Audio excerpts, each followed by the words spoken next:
para contar para vocês um pouco da experiência de professor de educação básica, tá? Que é acho que vai ser a parte mais maluquinha assim, da fala. Então, terminando em 2017, eu pesquisei política cultural para arte em Mato Grosso do Sul, de 77 a 1917. Essa foi a minha pesquisa. Tem o TCC, está armazenado lá. É um arquivo que deve ter 100 e poucas páginas, porque deu um jeito de colocar uns anexos, mas o TCC em si ficou lá com as 20 e poucas laudas. E aí, seguindo nesse caminho da pesquisa da política cultural para as artes em geral em Mato Grosso do Sul, eu construí um projeto de mestrado para pesquisar a política cultural, mais especificamente voltada para a literatura em Mato Grosso do Sul. E aí foi com esse projeto que eu fiz o mestrado e a pesquisa em letras.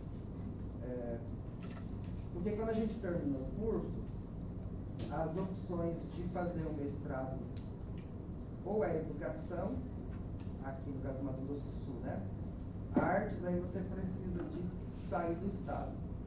Agora o Prof. Artes. Agora tem o Prof. Artes, mas me parece que o professor precisa de um tempo, ou ser efetivo. Eu sei que alguns colegas tentaram concorrer e não conseguiram. Tem que estar em sala de aula. Tem que estar em sala de aula também, né? E aí eu vi a possibilidade de fazer em letras o mestrado. Claro, vou fazer o processo seletivo. Se der certo, eu faço, senão eu vou caçar outra coisa, vou procurar. Isso terminando o TCC e escrevendo o projeto do mestrado. Tudo junto, assim, misturado. E aí deu certo. Consegui passar, fiz e agora já tenho encaminhado aí a publicação do livro que vai surgir a partir da dissertação que eu devo publicar ano que vem já. E outra coisa que a minha turma fez foi a publicação de um livro com todos os nossos TCCs. A gente tem um livro, eu tenho até o PDF depois, se vocês se interessarem, eu posso passar para a Flávia. A Flávia pode passar para vocês sem problema nenhum. Porque assim, a nossa preocupação na época era a seguinte: nós vamos estudar pra caramba, 4 anos, todo mundo vai produzir TCC, isso vai ficar arquivado aqui no sistema, no site, ninguém vai... E não vai sair disso, vai ser mais um TCC. Então a gente precisa que isso tenha a possibilidade de ser lido por outras pessoas. E se a gente fizesse um livro? E aí ficou, né? Eu lembro que essa conversa foi no 3º ano. E aí quando a gente viu a possibilidade de fazer pelo edital aqui do município, do FIC, como eu pesquisando política cultural, então eu estava por dentro dos editais, né? E, aliás, política cultural é uma coisa que eu acompanho desde 2003, então é bem antes de eu chegar na universidade. E aí fizemos o projeto e conseguimos recurso e conseguimos publicar o livro. Bom, então, resumidamente, essa parte da formação, eu acho que foi isso, sem contar que a gente fazia bastante resenha, fazia as provas da Flávia, que era de consulta, você podia consultar o que quisesse, que a resposta não era óbvia, era difícil. Nesse mesmo palco aí, o dia da prova dela, a gente teve coleguinha... Eu contei. Contou? Eles não têm prova, eles não têm prova, mas pode contar do seu jeito. Né, as coleguinhas acendendo vela, fazendo pedido para ver se conseguia. E o material ali na frente para a gente consultar. Então, assim, a Flávia foi uma professora com quem a gente aprendeu muito. E acho que é uma disciplina fundamental para nós, que já somos professores, e para vocês que vão ser professores. Né? É fundamental. A legislação, no momento que nós estamos, ela nunca foi tão necessária. Basicamente, um professor de educação básica hoje, aqui no estado de Mato Grosso do Sul, ele precisa andar com a legislação embaixo do braço, ou saber ela aqui, ó, de cor e salteada, o que é, principalmente aquilo que é direito seu enquanto professor e o que é direito do aluno aprender ou não. Porque nós nunca fomos tão questionados por quem não entende absolutamente nada do que está pedindo sobre essa questão da legislação. Daqui a pouco eu vou falar um pouquinho disso. Assim. Então, essa disciplina eu vejo ela assim.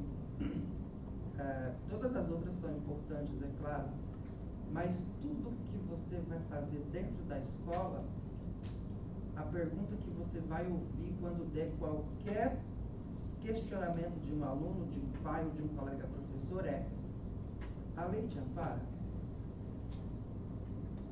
Está amparado em quê? Qual é a legislação? Se não tiver um amparo, você pode ter certeza que você vai sofrer, você vai penar. Por conta você precisa estar respaldado. E quando te cobrarem também, com certeza vai ser baseado naquilo que a legislação dizia que você fez, além do que você deixou de fazer. Então, a legislação hoje, ela é praticamente uma receita que você precisa seguir à risca.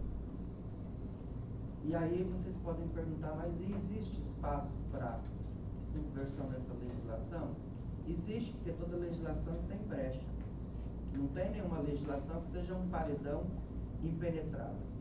Só que a questão é como que eu consigo descobrir e escavar esses espaços e construir. Tem horas que a gente precisa construir bolhas, literalmente, para conseguir respirar. A gente só vai conseguir achar esses espaços se nós dominarmos a legislação. Sem isso, nós vamos ser mais um professor que vai gritar na sala da coordenação, que vai debater com o pai de aluno, que vai debater com os colegas, mas que não consegue dizer por A mais B que você está respaldado em tal lugar da legislação, tal artigo. A gente precisa ter muito claro. E aí, eu vou, para ilustrar, eu vou citar um exemplo para vocês. Por exemplo, aqui nós temos alunos do curso de teatro e de dança, né? Então, determinado aluno lá na educação básica vai dizer para você: eu não vou fazer essa prática corporal, porque o que é mais comum, né? A minha religião não permite. E isso é um direito meu não fazer essa prática.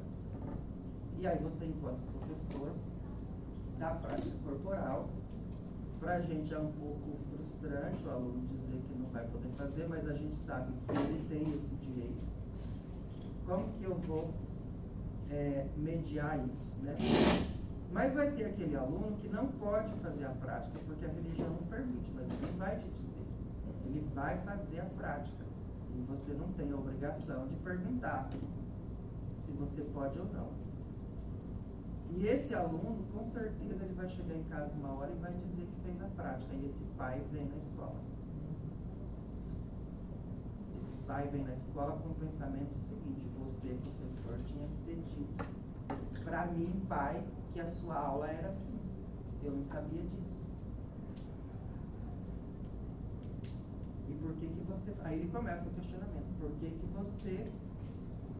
A sua aula de arte é isso. Não é... Por que que a sua aula de arte não é pintura? Não é desenho? Aí você vai ter que explicar para o pai que o ensino de arte caminha em 4 linguagens. Aí ele vai perguntar: baseado no que você está falando? Legislação, LDB. Então, gente, tudo vai, sabe? Ultimamente eu tenho utilizado muito mais a legislação do que o respaldo teórico. Entende? Porque quando você fala é lei, parece que pais e os alunos já os maiores parecem que conseguem perceber que tem que cumprir. Quando você fala não, porque uma linha de pensamento é um teórico fulano de tal, ninguém mais leva isso em consideração. No ditado popular, taca o foda-se pro teórico. Agora, sabe? Ninguém quer saber que você está fazendo alguma coisa a partir de